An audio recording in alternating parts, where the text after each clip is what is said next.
estudo, capítulo 5 de Marcos. Sempre dá uma acelerada nesse pequeno. Quando nós vamos estudar Lucas e Mateus, nós voltaremos a mencionar alguns assuntos aqui.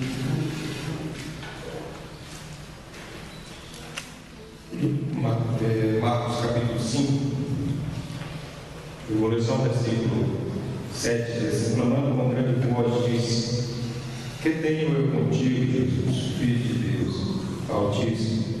Conjuro-te por Deus que não me atormentes. Porque ele dizia: sai deste homem, espírito imundo. Então, dando continuidade ao nosso estudo, nós mencionamos na semana passada sobre essa realidade que nos cerca. Eu me lembro de um texto do livro de C.S. Lewis em O Evangelho, não, o Cristianismo Puro e Simples, em que ele diz assim: com relação aos demônios, há duas abordagens que são exageradas e que o homem geralmente tende para esses dois lados. Uma é a abordagem do materialista, que não acredita haver nenhuma intervenção, que não acredita haver nenhuma realidade além de tudo isso que nos serve. Segundo o materialista, todas as coisas do mundo são explicadas de forma racional, de sorte que uma grande parte da abordagem da psicologia sobre alguns transtornos acreditam que, na verdade, algumas dessas supostas possessões são problemas mentais, são alguma espécie de deficiência ou alguma deficiência que ainda não foi diagnosticada. Então, negando a realidade da existência de um mundo espiritual, obviamente Deus não existe, o diabo não existe nada disso, tudo é material. A outra abordagem é do místico, e que acredita nesse mundo, mas não apenas acredita nesse mundo, mas que age de uma forma obsessiva. Nós tivemos na década de 90 até 2003, mais ou menos, uma onda muito forte de abordagem, de batalha espiritual no meio da igreja, e a igreja se tornou tanto quanto obsessiva com relação a isso. Então as pessoas estavam buscando informações sobre isso, muitos livros sobre este mundo, explicando sobre demônios, explicando sobre as guerras espirituais, foram vendidos. Uma grande parte da igreja foi sacudida por esse movimento. Nós tivemos uma espécie de um resfriamento nessa abordagem. Então, as duas abordagens são erradas: o desejo obsessivo por conhecer e o negar essa realidade. Nós estamos diante de um texto que explica muita coisa, não explica tudo, porque a abordagem que a Bíblia traz é voltada para o homem.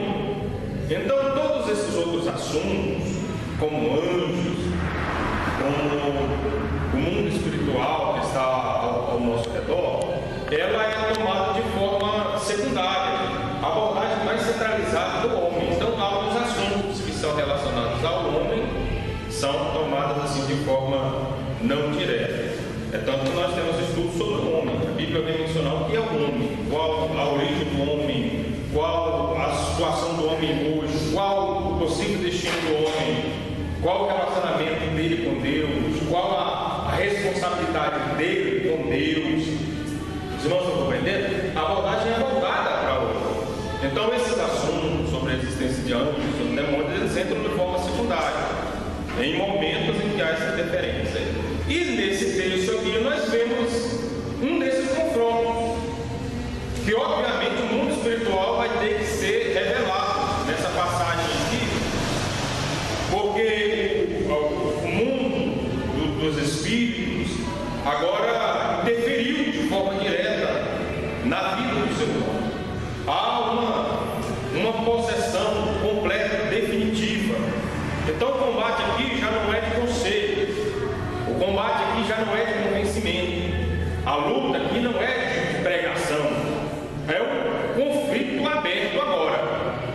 E a gente vê desmascarado, inclusive, aqui nesse texto aqui, algumas das nossas realidades que nos servem. Então eu queria que vocês compreendessem aqui que esse homem que a gente não sabe qual a origem dessa possessão, há uma diversidade de meios através dos quais isso pode acontecer, mas uma das coisas que a gente precisa entender é que quanto mais houver transgressão, mais facilidade esses seres vão ter de influenciar. Inicialmente com sugestão, inicialmente falando, inicialmente levando, conduzindo, e aí vai criando um ciclo vicioso, porque ele inspira a pessoa ao mal, a pessoa pratica o mal, e aí vai dando cada vez mais liberdade, e aí vai entrando. Muitas vezes a pessoa não consegue compreender de onde que vem recebendo tanta força, tanto desejo de pecar, tanta sede de fazer a coisa errada. Você muitas vezes verifica isso, o caráter da pessoa vai mudando, vai se transformando. Isso já aconteceu não uma nem duas vezes no meio da igreja, em que pessoas começaram a dar abertura para esse tipo de sugestão, como a questão da dúvida, será que Deus existe, isso, aquilo, aí começa, daqui a pouco vão acontecendo coisas, a pessoa começa a duvidar, daqui a pouco a pessoa se torna um ateu dentro da própria igreja e começa a pecar, daqui a pouco a pessoa se torna até uma pessoa revoltada contra as coisas de Deus e se torna um adversário de Deus. Olha isso aí, impressionante, se tornou um Satã, que significa adversário. Satã da palavra persa significa adversário. Então a pessoa começa inclusive a se opor contra Deus, contra a sua obra. Nós estamos cheios de pessoas assim, cantavam na igreja e hoje são pessoas que estão expondo, né, uma vida contra Deus. A pessoa não percebeu, mas paulatinamente ela foi se transformando em pessoas parecidas com esses seres espirituais. Então algumas características aqui a gente pode notar. E há níveis diferentes de possessão. Jesus falou para os discípulos que há níveis diferentes de influência, e para cada um precisa haver uma abordagem diferente. Há demônios que são expulsos com relativa facilidade, mas há alguns que relutam e a gente não entende porquê, mas é preciso um trabalho bem mais efetivo, não é? Há alguns que muitas vezes saem com qualquer ordem, para outros não é exatamente isso. Precisa haver um período maior de consagração, precisa haver um período maior de separação, às vezes precisa haver um grau maior de fé. Então, esse caso aqui é um caso bastante emblemático. Quem nunca viu uma possessão demoníaca não sabe o que é horror. Os filmes de terror são baseados em influências malignas. É porque o homem está diante de uma realidade que ele não pode controlar. Esse é o grande problema. Ele está diante de uma realidade invisível e uma realidade incontrolável, e ainda mais diante de uma realidade que o odeia. Isso causa um horror, não causa? Imagine você diante de uma substância, de um ser, de uma energia, vamos dizer assim, que você não tem como conter, não saber onde está, não ter noção direta de como se influenciar sobre ele. Depois, alguém que odeia você e que, se puder, lhe esgana naquele exato momento. Então veja que, se vem em frente de uma realidade dessa, causa realmente terror. Nesse caso aqui, irmãos, nós temos algumas dessas características aqui. Um homem que inicialmente ele era um homem comum, um homem normal, mas agora ele já estava à margem da sociedade, e ele estava no sepulcro. Sepulcro nessas regiões aqui eram cavernas, isolamento social. A possessão demoníaca sempre vai causar isolamento social. A pessoa não consegue viver no meio da sociedade, não consegue, porque há algumas coisas com relação ao seu comportamento que chocam, que é estranho, e automaticamente a pessoa vai se isolando. São comportamentos que não batem, não se encaixam com nada que está ao seu redor, então a pessoa vai se retraindo. Então, uma dessas características, outra dessas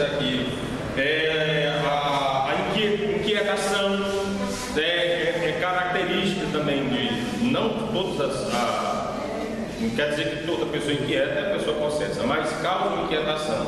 Você vê a pessoa andando de um lado para outro na rua, muitas vezes passa, a pessoa não para de andar, muitas vezes você vê essas pessoas com um fardo nas costas, andando para cima e para baixo, inquietação. A pessoa não consegue parar, a pessoa não consegue ficar em um lugar, porque além dele ainda tem um outro espírito tomando conta de algumas das suas atitudes, e é como se fossem duas pessoas habitando o mesmo corpo, um vai para um lado, outro vai para o outro, fica aquela desorientação.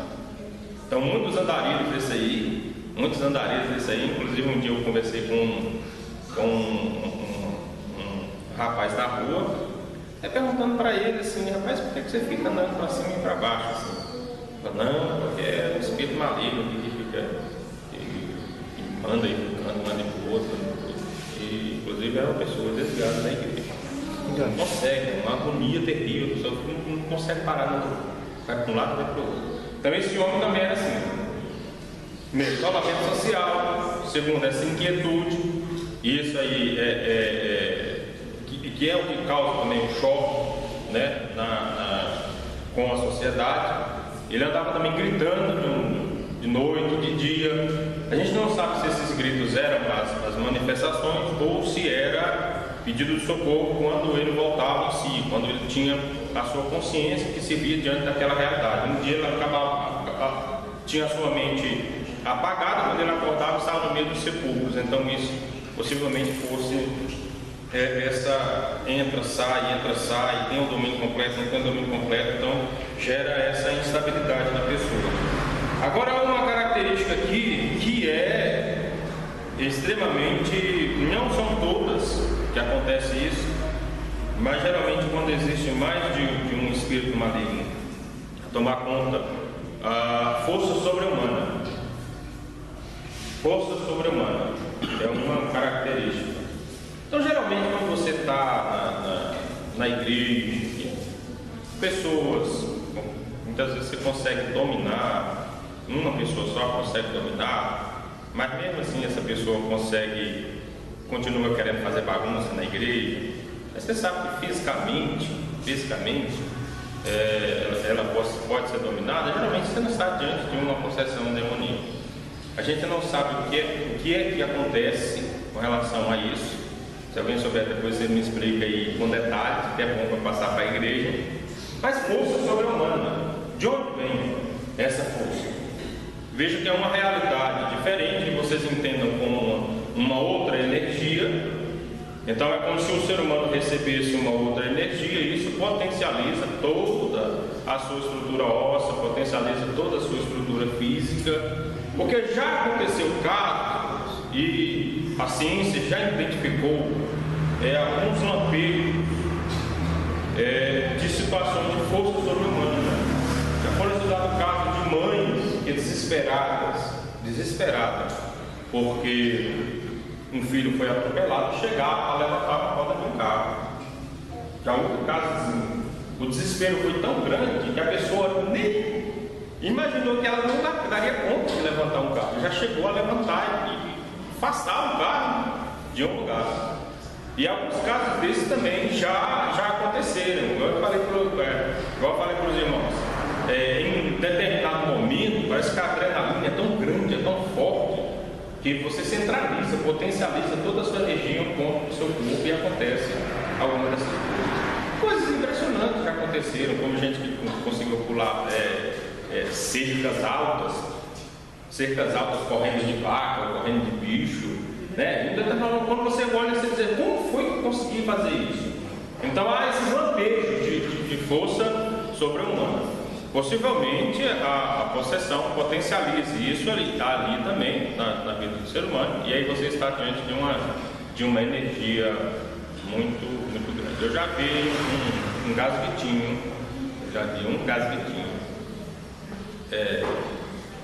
magrinho, deixar um camarada acostumado a derrubar boi em maus lençóis. O camarada acostumado a pegar boi, trabalho em fazenda, pegar boi pelo chifre e derrubar no chão. Meu irmão, esse garotinho, Deus trabalha para esse homem. Esse homem tentava pegar esse camarada de tudo quanto é jeito, mas era uma força sobre-humana, uma coisa fora do comum. O peso, ele era novo, o camarada era novo, era forte. Não, é problema seu. Então isso acontecia também. Em nível de murro, em nível de pancada, você não vai dar conta de resolver. A Bíblia menciona inclusive de um que bateu em 7.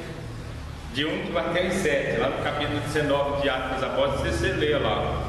7 filhos de servo, tem um camarada lá que pulou no meio dele, deu tanta pancada que eles saíram foram nu. Foi tanta mãozada, tanta voadora, que eles saíram tudo rasgado, nu e ferido. Ou seja, nós estamos diante de uma força sobre-humana. Uma força sobre-humana. Mas aqui diante, e as questões vão se resolver assim. Olha só a diferença entre a vida espiritual e a vida material. Diante dos homens e diante do mundo que os homens estão construindo, Jesus era um carpinteiro e era apenas uma pessoa comum, que tinha relações familiares, que inclusive as pessoas conheciam a sua família, conheciam os seus irmãos, não sabiam muita coisa sobre a vida dele, mas no mundo espiritual Jesus era o dono de tudo. Olha só a diferença. No mundo espiritual, Jesus é o comandante de tudo e que inclusive tem autoridade sobre esse mundo, vamos dizer assim, que o homem não tem controle, que é um mundo desgovernado, que na verdade que luta contra o homem, um mundo em rebeldia. Quando ele chega, esse espírito maligno agora tem uma abordagem totalmente diferente. Ele não vai dar pancada em ninguém, ele vai e se coloca de joelhos. Essas situações diante do que aconteceu no ministério de Jesus foi que fez com que algumas pessoas confundissem quem era Jesus, que as pessoas não entendessem quem era Jesus, porque nós estamos vendo aqui seres em rebelião que estão agora diante de uma autoridade maior, e diante dessa autoridade maior, a única coisa que eles têm que fazer é se render, não fazem mais nada, eles não fazem nada. A abordagem deles aqui é de rendição, prostrar-se diante de alguém que tem mais autoridade do que ele. Quando as pessoas olharam para essa situação, achavam que Jesus na verdade era do time deles também, que Jesus era uma espécie de um maioral, que Jesus fosse uma espécie de um príncipe entre eles, que recebia influência por meio deles. Essa abordagem aqui era uma abordagem errada. Nós estamos vendo que se fez homem, que está diante dos seres humanos e tem domínio sobre todo esse mundo espiritual.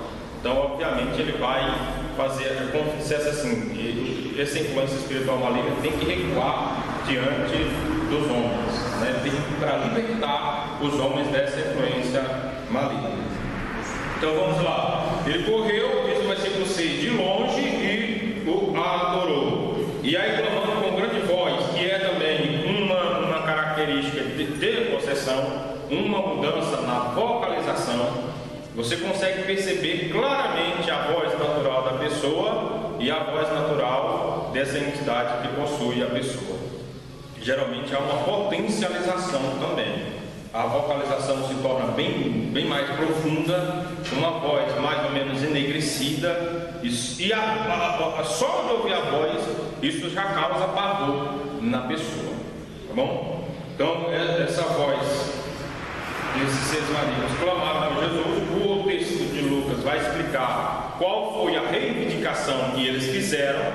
O texto de Lucas vai explicar que eles estavam cientes de um julgamento futuro e que eles clamaram para que Jesus não os destruísse, porque na sua mente eles acreditavam que o tempo ainda não havia chegado.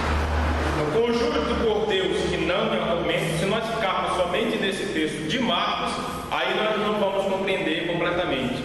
Porque como é que eles vão pedir para que, como fosse assim, que Deus impedisse que Jesus não os atormentasse, se eles mesmos reconheceram que Jesus era o Filho de Deus?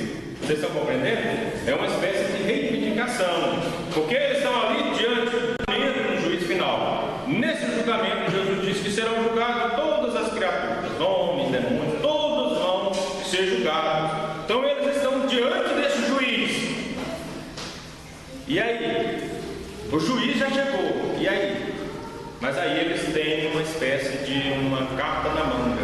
Não nos atormentes, porque ainda não é chegado o tempo. A reivindicação de Lucas é o seguinte: o Senhor viesse nos atormentar antes de tempo. Ou seja, eles têm uma escatologia bem mais desenvolvida do que a nossa. Por isso que muitos enganos em algumas religiões são de forma quase que similar à nossa crença, ao que nos foi revelado, porque eles têm uma escatologia bem mais desenvolvida do que a nossa. Os irmãos estão compreendendo? Jesus ainda não havia ensinado nem sobre o julgamento final. Isso aqui é um pouquinho depois do início do ministério de Jesus. Jesus ainda não havia explicado como se daria. Jesus ainda não tinha explicado sobre essas realidades futuras, mas os irmãos já estão aqui, sabendo de todas essas realidades, sabendo do julgamento, a causa por que eles vão ser julgados, inclusive quem é que vai ser o juiz. E nesse caso aqui eles reconheceram que o juiz já estava entre eles. Impressionante, né? Olha só, os demônios reconheceram que o juiz que vai julgar o mundo já estava entre eles, mas os homens fizeram o quê? Os homens fizeram o quê com Jesus? Não, crucificaram. É uma abordagem esquisita. É uma abordagem estranha que nós, seres humanos, temos com relação a Jesus no nosso dia a dia. Então eles vivem nessa expectativa e trabalham sabendo dessa expectativa. No capítulo 12 de Apocalipse diz assim: ai de vós, terra, porque o diabo desceu a vós. E sabe, tem muita fúria, porque sabe que tem muito pouco tempo. Então eles estão trabalhando diligentemente de dia e de noite para levar adiante todos os seus planos. E nós, seres humanos, pregamos na igreja que Jesus vai voltar, pregamos na igreja que acontecerá o julgamento, pregamos na igreja isso e aquilo, e dormindo e parado. Veja que a abordagem deles é bem mais, vamos dizer, esperta do que a nossa. Eles estão trabalhando, não param de trabalhar, sabem que o tempo vai findar, e nós também, sabendo disso, ficamos aí lerdos. Então nós precisamos dar uma reviravolta, precisamos mudar. Vamos lá, Jesus mandou sair do homem, eles pediram para não ser atormentados, e eles mencionam o nome de Jesus, especificamente o seu nome, conhecer o seu nome. A questão de uma divindade, de uma entidade, conhecer o nome de alguém, ela é muito forte no Antigo Testamento. Deus, quando queria dizer o seguinte, que eu tenho uma amizade com você, eu te conheço completamente, eu sei quem você é, eu me relaciono com você, Deus dizia assim: eu conheço o teu nome. Quando Deus chegou para Moisés, ele disse: Moisés, eu te conheço por nome. É uma abordagem, porque o nome do Antigo Testamento não é apenas a nomenclatura da pessoa, mas significa a personalidade, o ser inteiro da pessoa. Então, nesse caso aqui, é mais ou menos essa abordagem que é feita. Os demônios citaram Jesus por nome.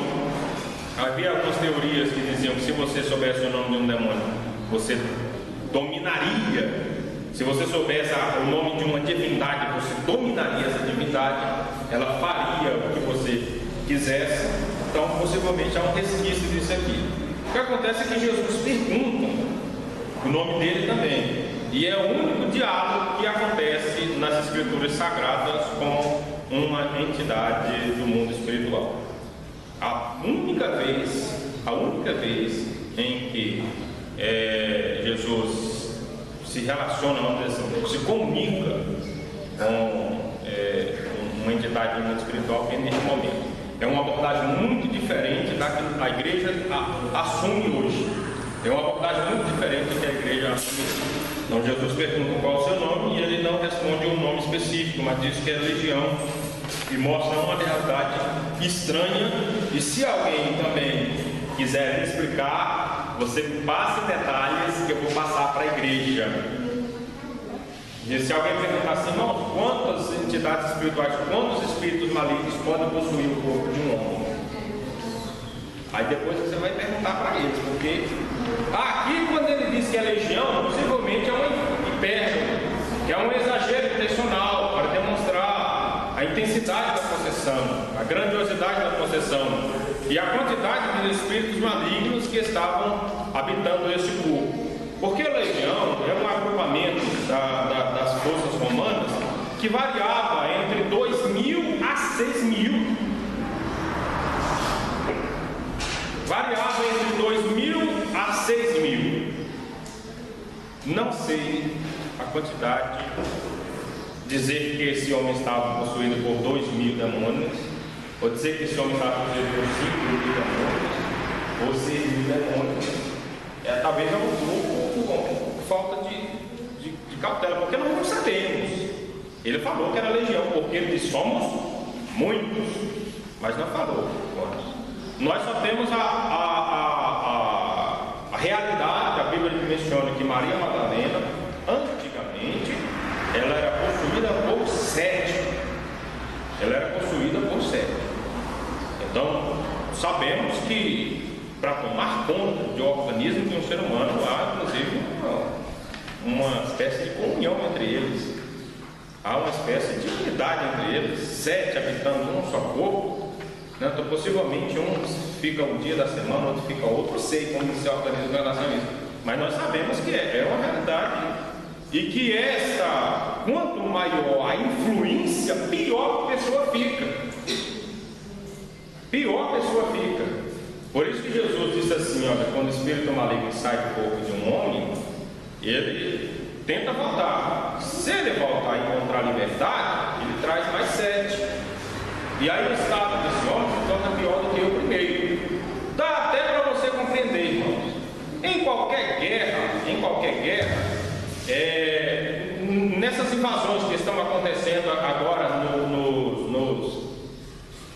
na verdade não são invasões, são de pacificação, mas na mentalidade dos traficantes, a polícia está invadindo o Rio de Janeiro algumas áreas, mas aquela área onde eles são atacados, que eles vão colocar 10 policiais ali, 10 autoridades ali, e eles são atacados, o que é que se faz? O que é que a pessoa pega logo no rádio e pede o quê? Pede reforço. Nós agimos dessa forma, né? Na iminência de ser expulso de um lugar onde a gente domina ou está dominando, se há um enfrentamento maior, então a gente vai pedir reforços. É a mesma abordagem que a gente faz em guerras, em conflitos, tá entendendo? Coloca 10 PMs lá para tentar expulsar uma manifestação, para tentar acalmar uma manifestação. O pessoal começou a jogar pedra neles, eles têm que recuar, eles recuam um pouco e pedem reforço. É a mesma situação. Então a gente não sabe quantos podem habitar. Mas o que acontece é o seguinte: eles rogavam-lhe muito. Não foi uma, nem duas, nem 3 vezes, mas muito, que não os enviasse para fora daquela província. E isso talvez explica porque espíritos malignos que atuam em determinada família, que atuam em determinada região, não têm pretensão de sair daquele domínio. Não têm pretensão de sair. Baseado nisso, algumas pessoas criaram doutrinas como demônios territoriais que habitam uma determinada região, que isso e aquilo. A gente não tem como fazer muito essa abordagem, mas a gente só sabe que eles não querem sair daquele domínio, não querem sair daquela região. Até porque lá na frente a gente vai verificar que os homens dessa cidade não eram muito religiosos. Então, se eles eram expulsos dessa região, eles como que perdiam uma espécie de domínio. Porque os homens dessa região eram avarentos, os homens dessa região aqui eram supersticiosos. Então, nessa localidade aqui, eles têm uma espécie de um lugar onde eles podem trabalhar. É esquisito isso, não é, irmão? Mas eles pediram para não sair desse lugar. Não querem sair desse lugar. Isso é quase uma espécie de condenação, porque um lugar, uma região, um país, uma cidade onde os demônios gostam de estar, é uma cidade esquisita, não é? É uma cidade ruim, é uma cidade cheia de pecados, que lá eles têm como fazer todas essas abordagens. Possivelmente algumas pessoas aí podem ter sofrido influência desses espíritos que foram lançados fora. Então, há um comentário: eu andava ali passando no monte uma grande manada de porcos, e todos aqueles demônios me rogaram, dizendo: manda-nos para aqueles porcos, para que entremos neles. E Jesus me permitiu, e saindo daqueles espíritos imundos, entraram os porcos, e a manada se precipitou por um despenhadeiro no mar. Eram quase 2.000, e afogou-se no mar. A influência desses espíritos malignos foi sobre a totalidade desses espíritos imundos. E aí surgiu uma grande dúvida. Aí as pessoas ficam relutando e pensando: não, mas por que Jesus, principalmente os defensores dos animais, ficam dizendo assim: mas por que Jesus permitiu que os demônios entrassem nos porcos? Porque hoje os animais, inclusive, na nossa abordagem, hoje os animais são mais bem valorizados do que o ser humano. Quando se passa na televisão aí alguém maltratando o cachorro, ou alguém batendo no gato, isso não é certo. A Bíblia diz que o justo cuida bem até dos animais. Está entendendo? Antigamente eu cresci nesse ambiente lá no Nordeste. Muitas vezes você mata passarinho para comer, para se alimentar, porque não tem. Aqui você fica relutando se vai comer filé mignon ou alcatra, fica essa dúvida quando o açougueiro responde. Lá a gente comia passarinho, peixe. Então esse negócio de rolinha, algumas espécies de pardais, irmãos, era na estilingada mesmo, era na pedrada, né? Era na pedrada. Mas depois que você toma consciência, depois que eu vim para a igreja, e eu ainda andei algumas épocas dessas aí, dando uma de caçador, atirando nos bichinhos, depois eu fiquei parando para pensar: mas que coisa sem futuro, coisa sem lógica, ficar matando os bichinhos à toa. Então hoje, como não, a gente não está nessa necessidade tão grande, eu não tenho necessidade, eu não tenho coragem de hoje ficar matando passarinho, matando essas coisas.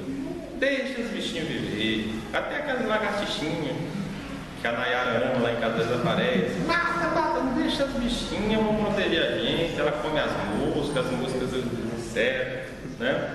Mas há um mundo hoje que vamos defender os animais. E quando isso acontece, aí cai na rede, cai na net, aí todo mundo cai em cima, maltratou os animais, e reportagem nessa emissora, e reportagem nessa outra, e todo dia tem gente morrendo de fome, tem gente se acabando, tem gente matando os outros, e muitas vezes a abordagem não é assim. A abordagem não é feita assim, né? Não é dada essa ênfase. E Jesus, ele é Deus, irmãos. Vamos dizer o Nordeste assim: Deus escritinho. Lá no Nordeste ele vai ter jeito, vai dizer que uma coisa é semelhante, é igual, é Deus agindo da mesma forma. Então, no capítulo 9 de Gênesis, versículo 6 a seguir, diz o seguinte: a vida de todo homem eu requererei até do animal, porque o homem foi feito segundo a imagem de Deus. Deus está dizendo o seguinte: entre as espécies há gradações, e o homem está sobre todas as espécies. Os animais estão em qualidade inferior, têm os seus benefícios, mas Deus nunca vai comparar o homem com o animal. Esse negócio de dizer que o homem é um animal invertebrado, que é não sei o que é isso, da teoria da evolução, isso não é coisa de Deus, não. Deus diz que o ser humano está acima dos animais. Deus está dizendo que ele tem mais valor do que os animais. Jesus disse isso com todas as letras possíveis: vocês valem mais do que as aves. Se Deus cuida das aves, vai cuidar de vocês também, porque vocês têm muito mais valor do que elas. Então está um homem aqui possesso, um homem endemoniado, e tem uma manada de porcos. Se fosse eu hoje, ou se eu fosse um pecuarista, como acontece isso hoje nos nossos dias, que você muitas vezes mata um ser humano para proteger o seu rebanho, você mata o ser humano para proteger uma determinada quantidade de vacas e de porcos, mas Deus pensa diferente. O ser humano tem muito mais. Nesse momento aqui, nós não estamos vendo Jesus como um carpinteiro que não era dono da propriedade, que realmente Jesus não era dono desses mas você está vendo a realidade de um representante de Deus, e Deus na terra, que criou todas as criaturas, e entre a alternativa de libertar o homem ou deixar os corpos viver, ele escolheu libertar o homem. Não é que ele foi ruim com os animais, é que ele foi bom demais para com o ser humano. E é assim que nós devemos ter a nossa postura também. Não maltrate os animais, não precisa dessa. Isso aqui raramente vai acontecer na vida de qualquer cristão, então você não vai fazer essa escolha. Mas nós estamos vendo um confronto direto no mundo espiritual que vai ter interferência no mundo dos homens, vai ter efeitos colaterais no mundo dos homens. E nessa Jesus não titubeou e permitiu que eles ali fossem para onde eles quisessem, contanto que saísse daquele homem imediatamente. Os irmãos estão compreendendo? Então esses demônios aí que estavam habitando nesse homem, olha só, eles eram tão cruéis na sua natureza e tinham um ódio tão grande que a primeira coisa que eles fez foi exatamente acabar com esses povos aí. A sua gana de destruição é tão grande que, olha só, estava habitando no corpo de um homem entidades que, quando tiveram a liberdade, destruíram, porque são seres inferiores. A gente não sabe se é uma energia diferente entrando no corpo de um animal, fica tudo doido. Se o ser humano fica louco na cabeça, se o ser humano tem essa capacidade mental e sai de si, imagina o que aconteceu com aqueles povos ali, mas veja o ódio daqueles espíritos que estavam nesse homem. Por isso a tamanha libertação de Jesus se realizou na vida desse homem, e esse homem ficou, vamos dizer assim, apaixonado por Jesus. Essa libertação não foi algo comum, ela não foi algo normal, e saiu uma vida inteira, foi salva dessas opressões. Então, nesse caso, Jesus permitiu que os demônios saíssem, fossem para onde eles fossem. É uma espécie de um efeito colateral nessa libertação. Bom, quanto maior o nível de combate, muitas vezes eles têm um efeito colateral diferente. Para a gente acabar, a vai começar. Vocês se lembram que uma vez Jesus expulsou um demônio de um homem, que o efeito colateral dele imediatamente foi ser lançado para trás, foi cair como morto, né? É um efeito colateral que muitas vezes pode acontecer. E se debateu também. Algumas pessoas dizem, mas homem, você não vai matar isso de criança. Muitas vezes é um efeito colateral que acontece, a gente não sabe. Depois você dá os detalhes e explica a diferença de energias habitando no mesmo corpo, uma energia sai, tá? Se você quiser ter uma noção mais ou menos, você vai lá e pega um fio de energia para você ver a diferença de energia vai causar alguma coisa em você, sim ou não? Essa é só uma brincadeira, não vai pegar não, você vai ter que manter você se matar. Bom, na semana que vem a gente continua sobre esse texto e a gente já está encerrando sobre ele. Os irmãos da escola dominical